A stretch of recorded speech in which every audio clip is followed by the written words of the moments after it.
Now listen carefully to the conversation and answer questions 1 to 4. Hello, sit down, please. Thank you. Now, you are a new patient, aren't you? Yes, that's right. Okay, so I'd better get some basic details down first. Right, we'll start with your name. Martin Hansen. Do you spell that S-O-N or S-E-N? Hansen. Okay, and you're a first-year student? Yes, I am. Study in? Electronics, actually. I hope you enjoy it. Thanks. And your address? 2805 Hesperian Avenue, Hayward. 2805 and Hesperian. Yes, that's Hesperian. Hayward, Hayward. And your phone number? 734-246-55. 734-26455. No, you got the 6 and the 4 the wrong way round. It's 24655. Huh? Sorry, right. And, when were you born? The 15th of June, 1986. Here in New Zealand? No, I was born in Sydney.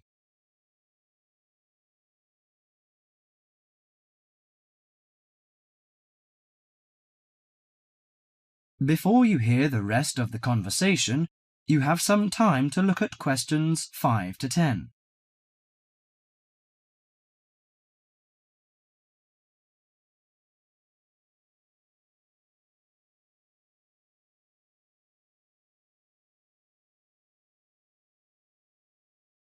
Now listen to the conversation and answer questions 5 to 10.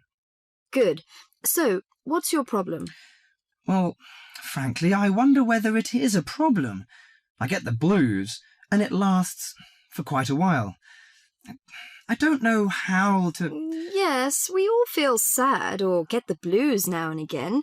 Generally, our sadness lessens in time, and with the support of friends. However, if the depression leads to difficulty in thinking and greatly disrupts your daily routine, it can be evidence of a psychiatric problem. What do you feel exactly? I always feel sad and worthless.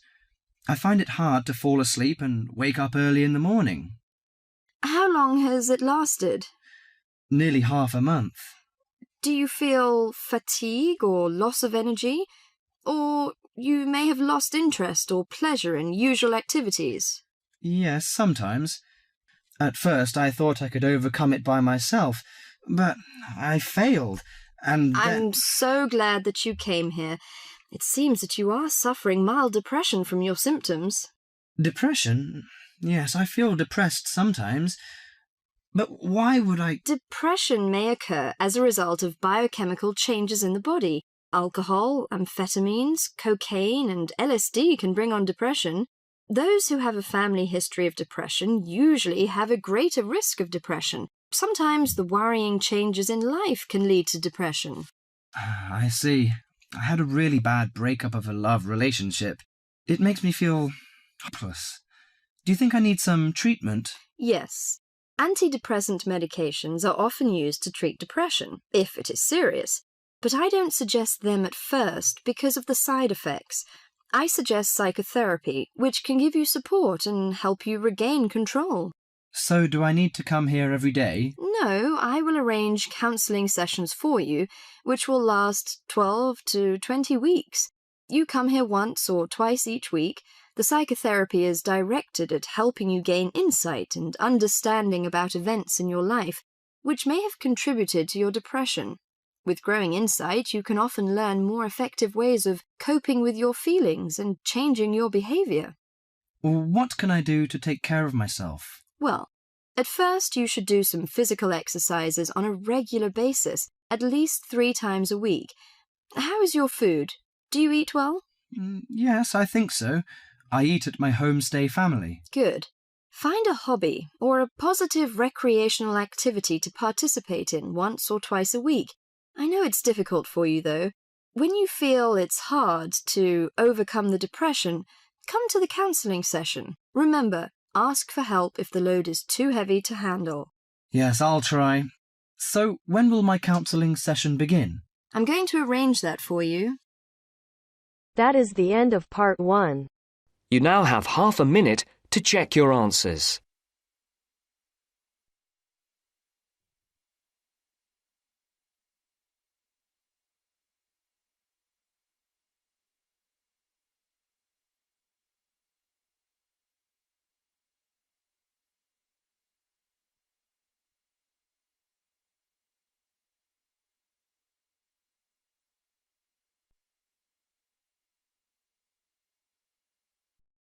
Now turns to Part 2.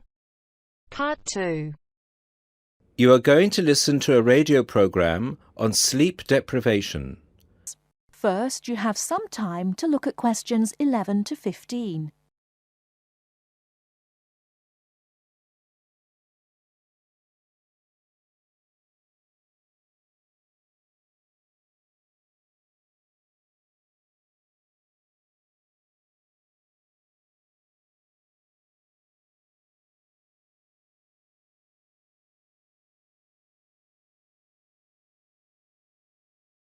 Now, listen carefully and answer questions 11 to 15.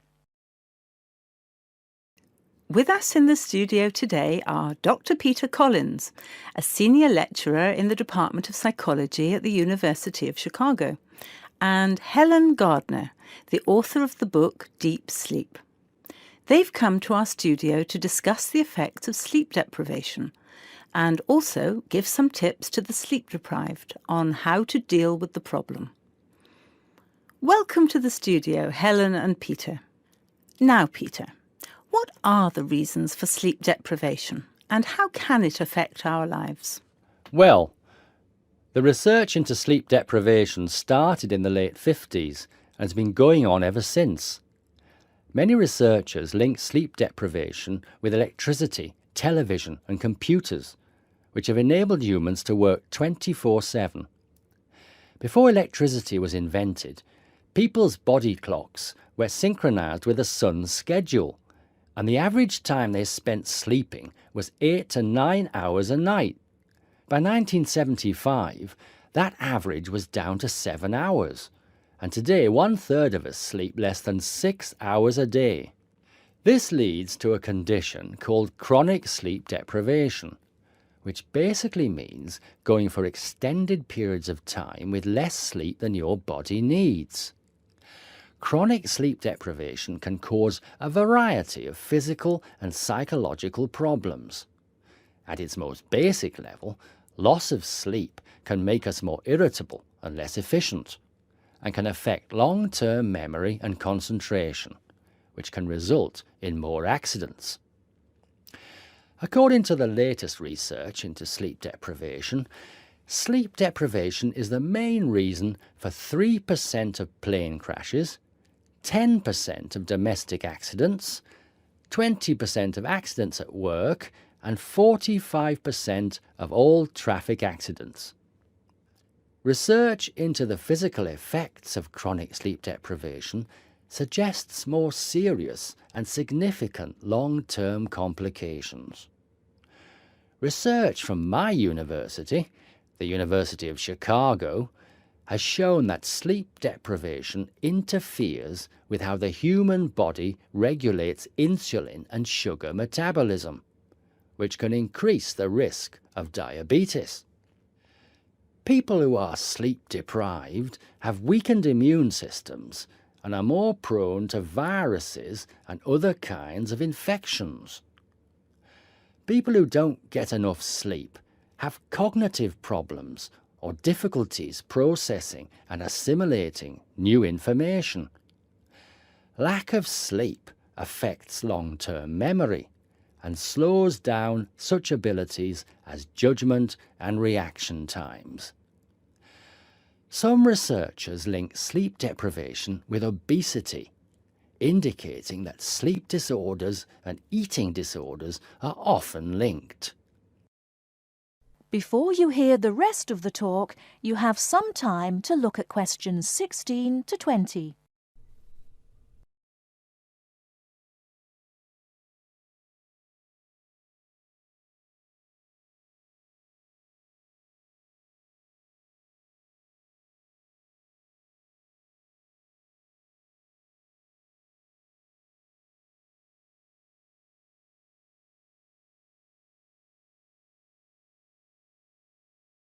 Now listen and answer questions 16 to 20. Helen, you've done a fair amount of research for your recent book on helping people deal with sleeping problems. Could you give our listeners some tips on managing their sleep? Well, if you spend several hours a night tossing and turning in bed, trying to fall asleep, you first have to find out how much sleep you need. To do so, you'll need to try and sleep 6 to 9 hours a night. Set aside 3 days for the experiment.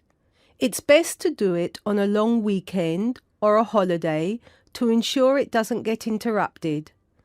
During the experiment, you should go to bed at the same time every night and give yourself 6, 7, 8 or 9 hours of sleep.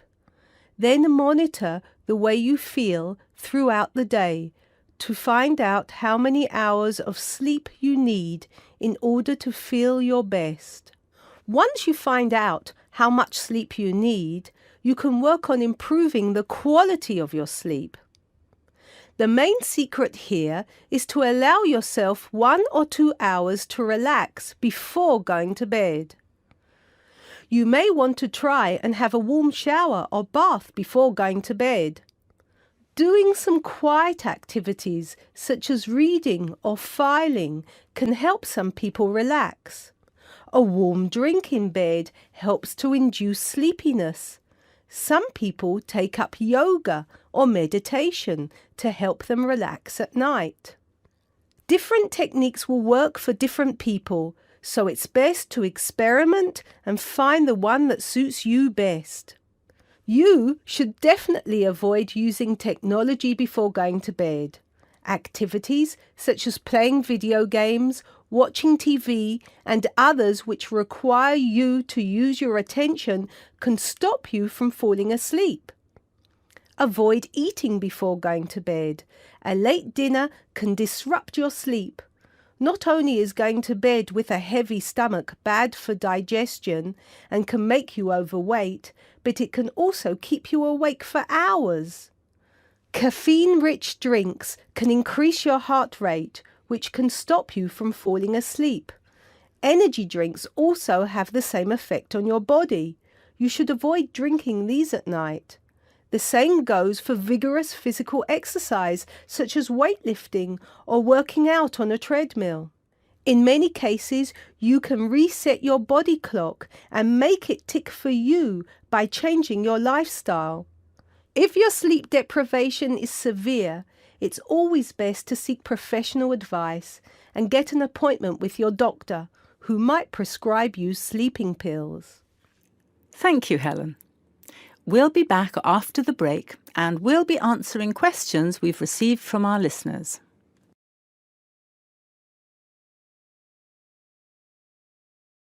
That is the end of part 2. You now have half a minute to check your answers.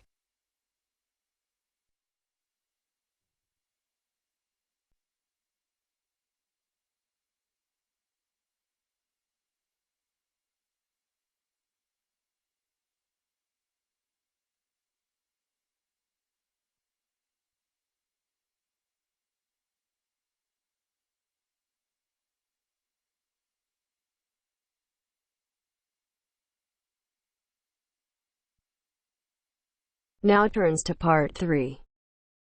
Part 3. You'll hear a woman calling Laverton Arts Centre for some information. First, you have some time to look at questions 21 to 26.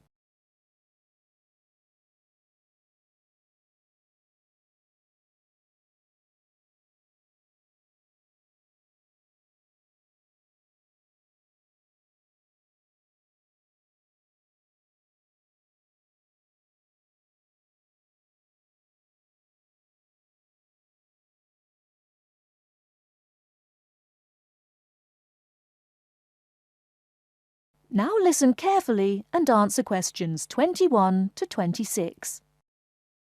Laverton Arts Centre. How can I help you? Hello. I've been to the Arts Centre a few times recently, and I understand you have this scheme for regular visitors. The Friends of Laverton Arts Centre. Yes, that's right. I wonder if you could tell me a little about it. I mean, how much it costs and what benefits it offers, things like that. Certainly. Well, first of all, the good news is that we've recently changed the scheme. It used to cost £15 a year, but now it's free. All you have to do is fill in an application form. You can either come to the Arts Centre and do that here, or you can go to our website and apply online. And so what are the benefits of joining? There are actually quite a few. As a friend of Laverton Arts Centre, you'll receive a newsletter every 3 months with information on all the forthcoming events. That sounds useful. You also get priority booking for shows and concerts in the main theatre. Can you explain how that works exactly? Yes. What that means is that when tickets go on sale, for the first 2 days they're only available to friends of the Arts Centre. So as long as you book early, you can make sure you get seats. Great! Do you ever offer discounts to friends of the centre? Under the old system, when you had to pay to be a member, we did. Under the new system, there won't be any discounts for shows in the main theatre or films at the Arts Cinema. Having said that, we will be offering some discounts to members for performances in the small theatre. There'll be information about this in each issue of the newsletter. I suppose I can find that information online as well, can I? Absolutely. Actually, we're redoing our website at the moment. Right now, there actually isn't a special section for Friends of the Arts Centre on the website. Once the site's been redesigned, there will be. You'll be able to put in your username and password and enter a special section just for you. It sounds excellent. Are there any requirements, though? I mean, as a member, do I have to do anything? Yes, sorry, I forgot to mention that. There are no formal requirements at all, though obviously we have this scheme to encourage people to attend events here regularly.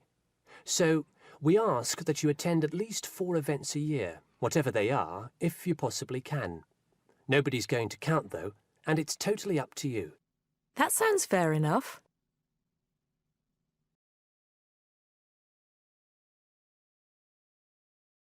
Before you hear the rest of the talk, you have some time to look at questions 27 to 30.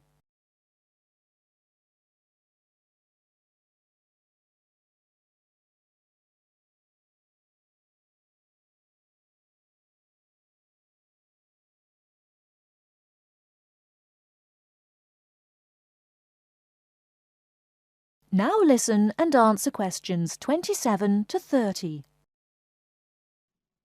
While you're here, we're actually conducting a short survey of people who phone up the Arts Centre.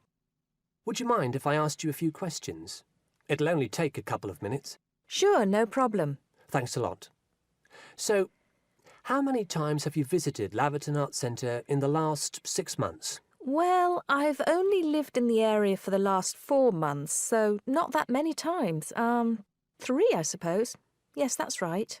Fine. And how did you first find out about the Arts Centre? Let me think. Oh, yes, a friend invited me to a concert, and I came with her. Have you ever seen a film at the Arts Cinema here? No, I haven't, to be honest. In fact, until you mentioned it earlier, I didn't realise you even had a cinema. One more question. If we offered a free tour of the Arts Centre, including things such as going backstage to look at the dressing rooms, would you be interested in going on it? Oh, yes, definitely. I think a tour like that would be very interesting. I'd even pay for it. That's great. Thank you very much for your time. Thank you.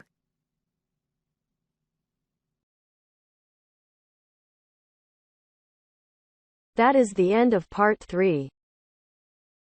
You now have half a minute to check your answers.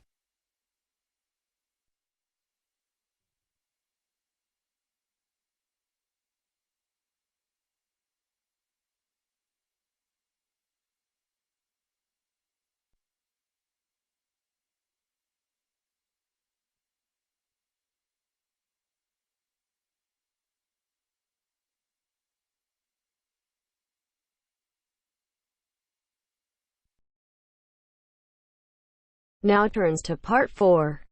Part 4. You are going to hear a talk on two famous American presidents. As you listen, fill the missing information in the notes below. First, you have some time to look at questions 31 to 40.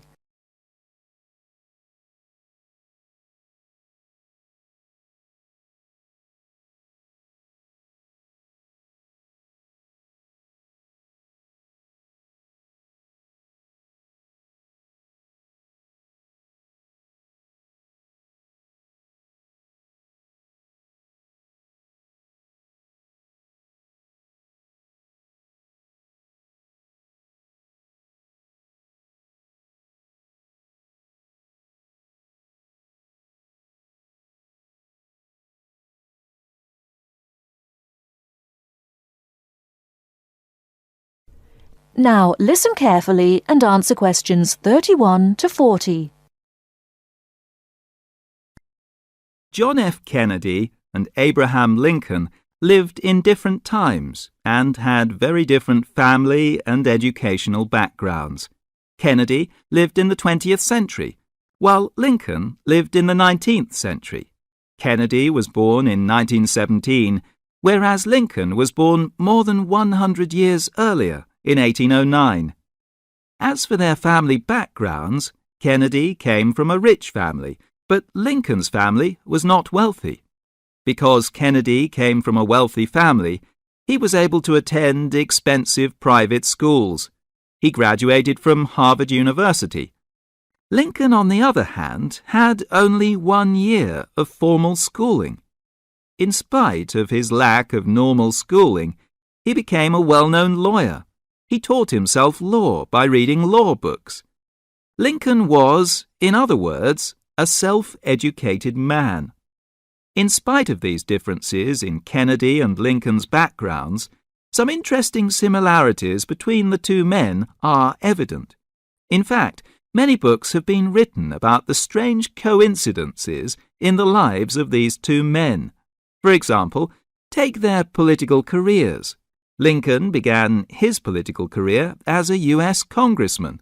Similarly, Kennedy also began his political career as a congressman. Lincoln was elected to the U.S. House of Representatives in 1847. Kennedy was elected to the House in 1947. They went to the Congress just 100 years apart. Another interesting coincidence is that each man was elected President of the United States in a year ending with the number 60. Lincoln was elected President in 1860 and Kennedy was elected in 1960.